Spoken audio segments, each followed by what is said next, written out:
Pemirsa, ketidakhadiran sejumlah kepala daerah kader PDIP dalam retret kepala daerah di Akademi Militer Magelang menimbulkan tanda tanya. Meski beberapa di antaranya akhirnya hadir, namun hal itu disinyalir merupakan manuver yang dilakukan oleh PDI Perjuangan pasca sekjennya Hasto Kristianto ditahan oleh KPK. Lantas bagaimana ke depannya hubungan antara Presiden Prabowo dengan Megawati Soekarno Putri akan terjalin? Dan benarkah bahwa ada pihak-pihak yang menginginkan hubungan mereka tidak baik-baik saja? Bersama saya Diandra Mukni, inilah The Prime Show selengkapnya. Dan pemirsa, sebelum kita ke pembahasan utama, saya memiliki informasi sejumlah fasilitas Mapolres Tarakan rusak akibat diserang sejumlah oknum TNI.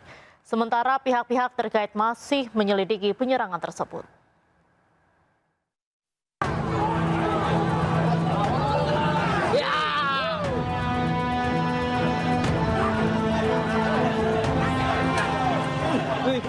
Mapolres Tarakan, Kalimantan Utara diduga diserang puluhan pemuda.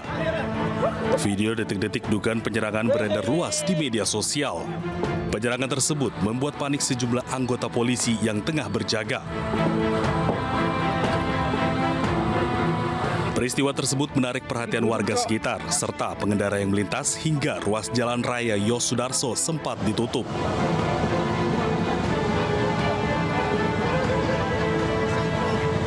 Diduga penyerangan tersebut melibatkan beberapa oknum anggota TNI. Menanggapi dugaan tersebut, pihak terkait masih melakukan koordinasi dengan satuan TNI di Tarakan.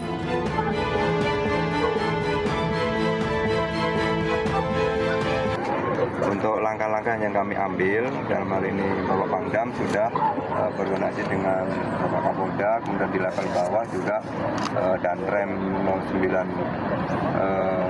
Taraan, yang membawahi Taraan juga sudah berkoordinasi dengan pihak Polres untuk penyelesaian. Sementara oknum-oknum yang terlibat, yang diduga terlibat dalam penyerangan Mapolres itu sudah dipanggil, diperiksa oleh pihak Subdenpom. Hingga Selasa siang, beberapa fasilitas di Mapolres Tarakan mengalami kerusakan. Meski demikian, pelayanan kepolisian bagi masyarakat berlangsung normal seperti biasanya.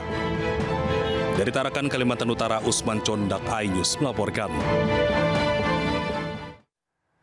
Usai Mapolres Tarakan diserang, tim Subdenpom 6 Mulawarman menggelar olah tempat kejadian perkara di Mapolres Tarakan. Akibat penyerangan tersebut, 6 anggota polisi terluka dan sejumlah fasilitas di Mapolres rusak.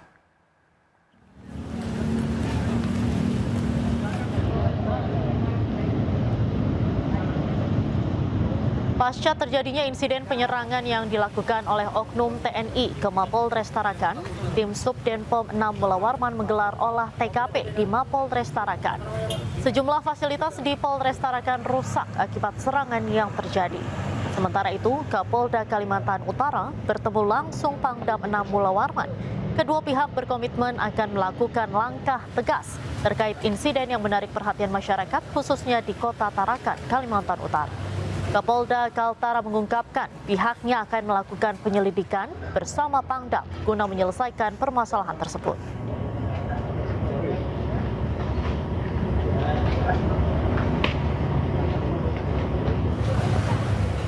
Yang jelas hari ini saya dengan Pak Pangdam ingin bersama-sama secara berjenjang menyelesaikan masalah ini secara jalurnya. Terkait kronologi yang beredar di masyarakat itu, Pak? Itu kita pastikan nanti setelah hasil penyelidikan selesai ya. Kalau yang beredar itu kan mungkin versi tapi ini nanti kita akan tuliskan sesuai dengan fakta yang diperoleh dari hasil. Tapi intinya memang kita sama-sama dengan Kapolda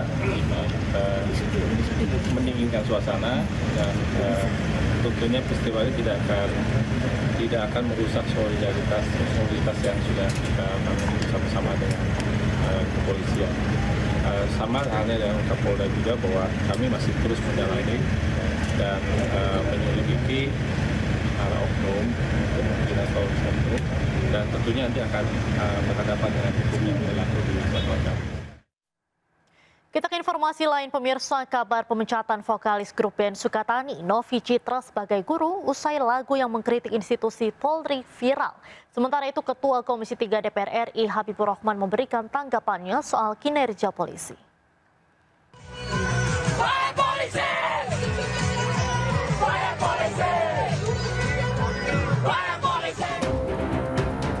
Lagu band Sukatani berjudul Bayar Bayar Bayar yang mengkritik kepolisian semakin viral. Terlebih usai sang vokalis Novi Citra Indriati dikabarkan dipecat sebagai guru dari Sekolah Dasar Islam Terpadu Mutiara Hati di Kabupaten Banjarnegara, Jawa Tengah. Terkait hal tersebut, pihak sekolah membantah pemecatan Novi dilakukan imbas dirilisnya lagu yang mengkritik institusi Polri, melainkan karena pelanggaran kode etik terkait syariat Islam. Ditemukanlah pelanggaran di kode etik seperti itu, sehingga yayasan itu mengeluarkan surat pemberhentian di tanggal 6 Februari, hari Kamis seperti itu. Kode etik yang dilanggar adalah tentang pelanggaran syariat Islam. Nah, di situ di poin 1 memang berbunyi pelanggaran pada syariat Islam itu menjadi dasar seorang karyawan guru di lembaga kami, di yayasan kami maksudnya, itu memang mendapatkan sanksi berupa PHK. Di tengah ramainya berita band Sukatani, Ketua Komisi 3 DPR RI Habibur Rahman memberikan tanggapannya. Untung ada polisi yang telah banyak membantu masyarakat umum. Ya, saat kita khawatir dengan anak-anak kita, generasi muda kita terpapar narkoba, untung ada polisi ya yang kerja keras mengejar bandar-bandar narkoba sampai ke pelosok-pelosok, menangkap mereka, memastikan mereka untuk mendapatkan hukuman yang setimpal. Ketika banyak kasus kekerasan seksual terhadap perempuan dan anak di bawah umur, hati kita miris dan teriris. Untung ada polisi. Mereka bisa mengungkap kasus-kasus tersebut yang tingkat kerumitannya sangat amat tinggi. Dan Propam Polri ya kita lihat sudah bisa bertindak tegas ya, menyikapi polisi-polisi yang bermasalah tersebut.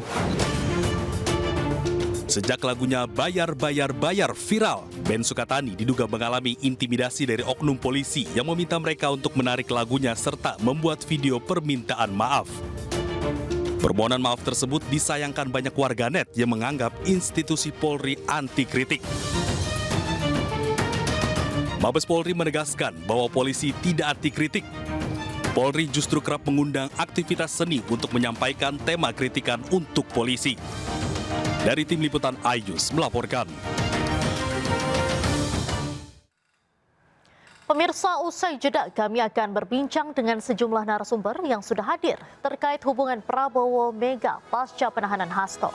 Jangan kemana-mana, tetaplah di The Prime Show.